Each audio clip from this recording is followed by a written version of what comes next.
Hello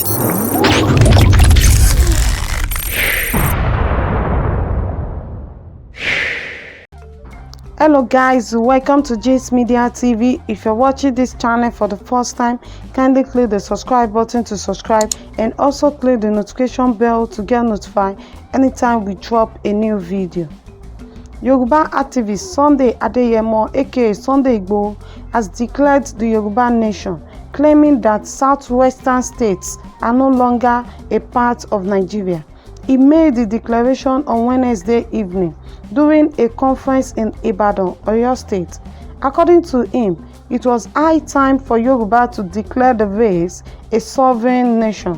Igboho urged all Yoruba indigenes who are residents in Hausas, Fulanis or Igbo states to return home before war breaks out.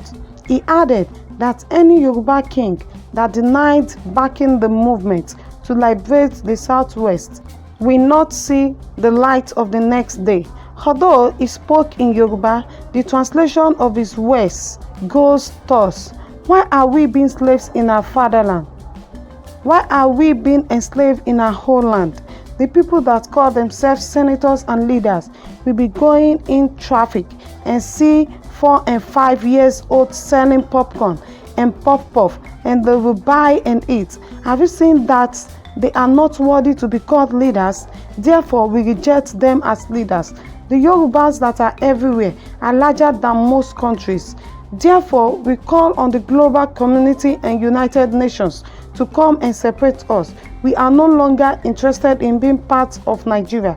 Before this becomes war, they need to intervene because we want to go. As it stands now, we are no longer under Nigeria. If they don't intervene, it will go beyond control. We have gone beyond the point where we keep quiet. We are no longer scared to voice out. We are not safe anywhere. We can't sleep in peace. We can't travel in peace. What have we done? Are we slaves? We don't do wrong by existing. We only choose the wrong leaders, and we are saying enough is enough. Tinker in Lagos, Apapa, the directors are Fulani men. The 2 ports we have, the controllers are Fulanis. We don't want them anymore. Seme border, we don't want Fulani there anymore. When Baba finished talking now, we the Yorubas here, we have a crucial meeting. We are going to open the borders. Let's start allowing goods to enter. The borders that Nigerian government closed, we are opening it all. We are no longer interested in being part of Nigeria. Whatever you want to do to us, we are ready. I'm talking to Yoruba indigenes. You can stand aside and say there is no unity among us, but touch a single Yoruba man, you will see that we are united. All our kings are solidly behind us. Any of them that want to deny it should make a press conference. Let's see. It won't see the light of the next day. My advice to the Yorubas in the north is to find your way back home. Start coming home. It is time. We have suffered enough. Let's not fight among each other. Let's unite for a common cause. It is time to come home. That's all I have to say. Ọ̀rọ̀ ti jáde àṣẹ ti tẹ̀lé. Ọ̀rọ̀ jáde àṣẹ tẹ̀lé. Wọ́n ní kó fún wa ní Yorùbá nation. Nílùú London,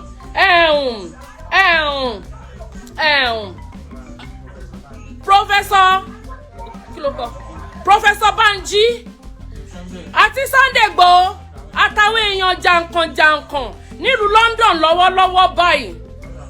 More than 500 media houses, more than 500 media houses ni wọ́n wà ń bẹ̀.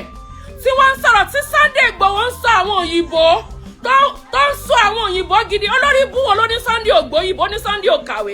Ṣé ọ̀kàwé nìkan la lè fi tòlú ni?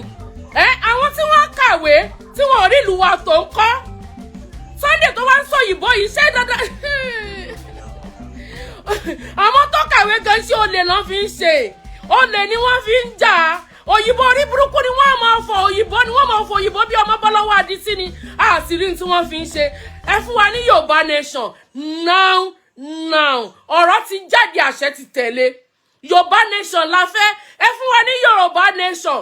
Now. Gbogbo gbogbo nǹkan wa la máa gbà airport wa gbogbo port wa gbogbo ìsasùn wa gbogbo sítọ́ọ̀fù wa gbogbo ẹ̀ la máa gbà Yorùbá nation now ṣé ẹ̀rí báyìí nísìn ayé ti ń dáadé olóyè Sunday Igboho kò kàwé ó sì ń tẹ gbogbo ibi tó bá yẹ kóun tẹ̀ yóò dáa fún ẹ Sunday Igboho ó ní ṣojú lẹ̀tẹ̀ ọwọ́ aráyé ò ní tẹ̀ ọ́ gbò kò ń ṣèwé kíkà ni wọ́n fi ń ṣe máa lọ Ọlọ́run wà lẹ́yìn ẹ bọ́mọ èèyàn bá láwọn wà lẹ́yìn ẹ irọ́ lọmọ èèyàn ń pa ọmọ ẹni tọ́lọ́run bá ti wà lẹ́yìn ẹ ayé kan ò lè gbé ṣubú Ọlọ́run ló wà lẹ́yìn Sunday Igboho kò kàwé àwọn olórí ibú tán ní òkàwé tí wọ́n ń fò ìbò kí ni wọ́n fi ìwé òfò tí wọ́n kà kí ni wọ́n fi ṣe olè ni wọ́n fi ń jà olè ni wọ́n fi ìwé wọn jà Sunday Igboho ò sì kàwé òun àti bàbá wa yìí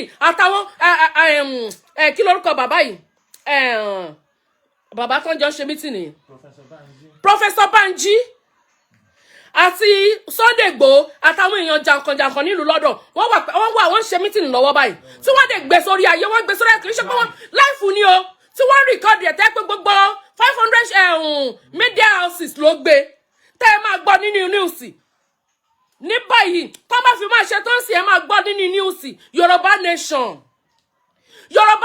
airport now airport wà ní Lagos State Muritala airport ọmọ yọkùn ní sí Nàìjíríà ó ti di Awólọ́wọ̀ airport Yorùbá nation no up Yorùbá up Afẹ́nifẹ́re we are the winner Yorùbá nation now ojú òtí ẹ̀yìn ẹni bí ẹgbẹ́ yìí gọ́fìnà wa rí jẹ nínú mọ̀dàrú tá a bá wí tá a bá máa fọ ẹni ká mọ́rí wá ká fọrùn sílẹ̀ tá a bá ti sọ̀rọ̀ kan máa fọlọ́pàá wá wa kiri ni ìwọ̀nba ọ̀rọ̀ tí mò ń sọ yìí wọ́n ti ń tírẹ́sì mi wọ́n gbé mi o wọ́n ní ìfowó àgbéjẹ mọ́wọ́ wọ́n ní ìwà gbowó mo ní mi ò fowó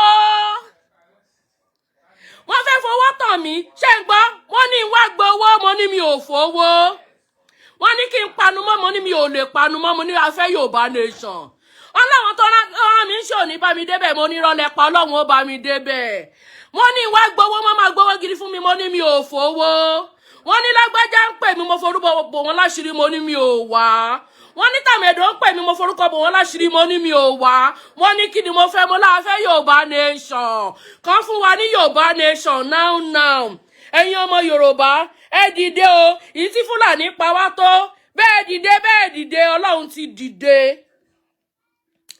ẹ̀yin ọmọ Yorùbá bẹ́ẹ̀ dìde Ọlọ́run ti dìde ẹ̀yin ẹlẹ́tẹ̀ ìmọ̀ Yorùbá ẹ̀yin ọmọ àlè Yorùbá tó yẹ pé àtọ̀ oró ló bẹ́ ṣin àtọ̀ Fúlàní ni wọ́n fi bí yín tẹ́ ẹ ní gbogbo ohun tó ń ṣẹlẹ̀ yìí ọ̀kàn yín ẹ̀yin ajẹgúdújẹ ẹ̀yin àríjẹ nínú mọ̀dàrú tẹ́ ní tó ń ṣẹlẹ̀ yìí ọ̀kàn yín Yorùbá nation now ọ̀rọ̀ ti jáde àṣẹ ti tẹ̀lé Yorùbá nation now ojú tì yín àwọn gómìnà wa gbogbo àwọn gómìnà ilẹ̀ Yorùbá tẹ́ pé kò wá sí nǹkan kan tẹ́ ẹ rí ṣe ibi tẹ́ ẹ ti àfi kẹ́ ẹ ṣáà mọ jẹ kẹ́ ẹ mọ gbowó gbá kẹ́ ẹ dà pọ̀ mọ́ tàwo ojú tì yín o Sunday Igboho kò lè tòlú èyí tó ń sọ yìí kọ́ ṣé Fúlàní ló ń sọ àbáwúsá London ló wà báyìí nísìn tó ń ṣe mítìnì pẹ̀lú àwọn òyìnbó ló mọ̀ ń sọ bẹ́ẹ̀ kò mọ̀ sọ Yorùbá àwa mà wà ń bẹ̀ láìfù ni òyìnbó mà ló ń sọ bẹ́ẹ̀ kò mọ̀ sọ Yorùbá ẹ̀yin ọmọ àlè yìí Sunday Igboho ó ti lọ gba Yorùbá nation fún wa Yorùbá nation now Muritala airport ó ti di Awólọ́wọ̀ airport Yorùbá Afẹ́nifẹ́re ẹ̀yin olòṣì ó dàbọ̀ màá tún padà wá ẹ ṣé o gbogbo ẹ̀yin tẹ́ jáde tẹ́ wá wò ẹ ṣé o ojú òní tì yín ojú yín ò ní fọ́ Yorùbá nation now wọ́n ní wá gbowó mo ní mi ò fẹ́ wọ́n ní panumọ́ mo ní mi ò fẹ́ ọlẹ́ bàbá kan ń pè mí mo ní mi ò wá wọ́n lọ́ máa gbé mi mo ní kán máa bọ̀ mi